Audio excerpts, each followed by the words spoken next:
Guys আজি সহজতে এটা ৰুটি বনোৱা মই টিপছ দেখাই আছোঁ আপোনালোকক। বহুতে আটা মাৰিব টান পায় বেলিব লাগে কাৰণে বা আৰু ৰুটিটো বহুত ভেজালে হয়। এতিয়া মই দেখাই আছোঁ আপোনালোকক, ঝটপট একদম হৈ যাব।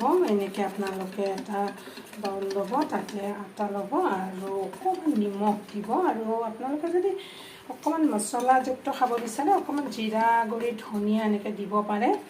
আৰু বেছি মোটাও হ'ব নালাগিব, ঠিকটো বেছি পাতলাও হ'ব নালাগিব। এয়া দেখিছে মই বহুত পাতলাকৈ মানে মিক্স কৰি লৈছোঁ। এতিয়া মই এয়া টাৱাখন গৰম হ'বলৈ দিছোঁ। ইয়াত মই দিম অলপ ৰিফাইন, বেছি নহয়, অলপ ৰিফাইন দিছোঁ। এতিয়া টাৱাখন গৰম হৈ আছে, মই জাষ্ট ইয়াতে অকণমান পাতলা কৰি দি দিম। তাৰপিছত আমি চামুচখনেৰে এনেকৈ অলপ লাহে লাহে আমি ঘূৰাই দিব লাগিব বস্তুটো, যাতে ৰুটিখনৰ নিচিনা পাতলা হয়।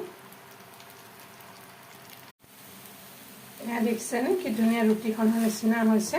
আপোনালোকে এনেকৈ ট্ৰাই কৰিবচোন বনাবলৈ, খুব ধুনীয়া হয় আৰু বহুত পাতলা হয়, মানে ল'ৰা ছোৱালীও খাই ভাল পায়, বহুত ধুনীয়া হয়। এবাৰ বনাই চাব, ট্ৰাই কৰিব। Thank U.